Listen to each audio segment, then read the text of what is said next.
On the morning of February 9, 2004, 21-year-old Maura Murray emailed her professors at the University of Massachusetts Amherst, informing them that there had been a death in the family and she would be away for a week. There was no death in the family. Maura packed up her dorm room, withdrew $280 from her bank account, and purchased alcohol from a nearby liquor store. She then got into her black Saturn sedan and began driving north, toward the White Mountains of New Hampshire. Maura was a nursing student, intelligent, athletic, and once a promising cadet at West Point. She had transferred to UMass to study nursing after a few disciplinary issues. But in the weeks leading up to her disappearance, something had changed. Just days before she vanished, Maura had been visibly upset during her shift at the campus security desk. Her supervisor described her as being in tears, but when asked what was wrong, Maura simply said, "My sister." Later that same night, she reportedly had a breakdown after receiving a phone call, the contents of which have never been publicly confirmed.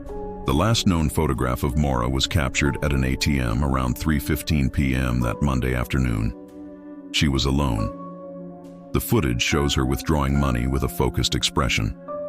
About 15 minutes later, she entered a nearby liquor store and bought a box of Francia wine, a bottle of Bailey's Irish Cream, and some other items. There was no indication of panic or distress in her demeanor. Then she got in her car and drove off campus for the last time. At around 7:25 p.m. that evening, a resident of Haverhill, New Hampshire, called 911 to report a single-car accident outside her home on Route 112. A black Saturn had crashed into a snowbank, sustaining visible front-end damage. The woman claimed she saw a young woman, presumably Maura, walking around the vehicle. A school bus driver who lived nearby stopped to offer help. Maura declined and said she had already called roadside assistance. This was a lie. There was no cell service in the area. When police arrived at the scene about 10 minutes later, Maura was gone. Her car was locked and the windshield was cracked. Inside, officers found the alcohol she had purchased, some of it opened. There was also a box of wine spilled in the back seat. Her belongings, including her packed bags, were in the car, but her debit card, credit cards, and cell phone were missing and have never been used since. That night, temperatures dropped below freezing. Snow blanketed the region.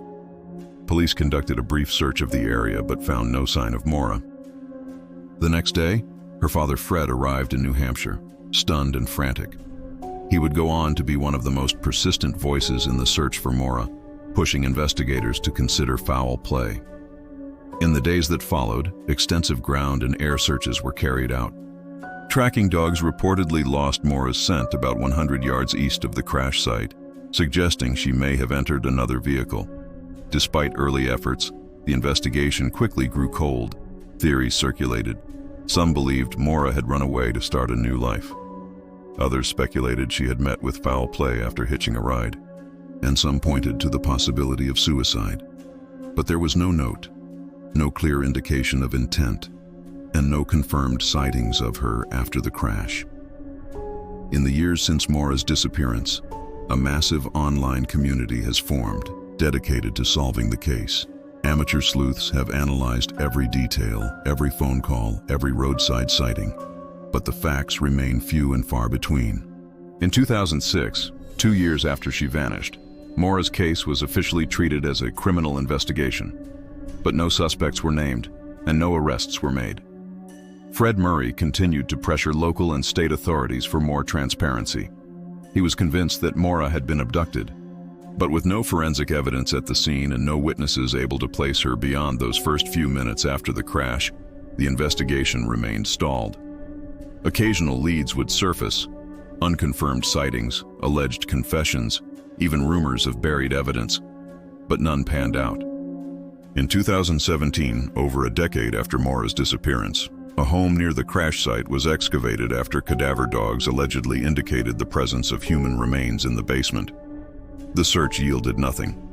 The homeowner, who had been a subject of online suspicion for years, was never charged with any crime related to the case.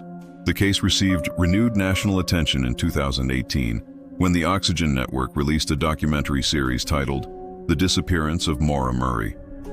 The show brought the case to a wider audience and introduced new theories and experts, but it offered no definitive answers.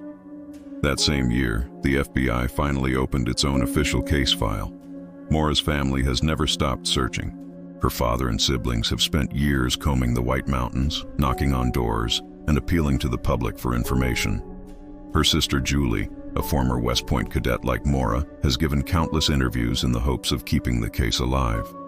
What happened to Maura Murray on that cold February night remains one of the most haunting missing person cases in American history. No one knows why she left school that day, where she was going, or what she was running from, if she was running at all. Her disappearance left behind only questions, a damaged car on a snowy road, and a family still searching for answers over 2 decades later. To this day, Maura's fate remains unknown. Her case is still classified as open and unsolved. If you found this story compelling, subscribe for more unexplained cases and disappearances.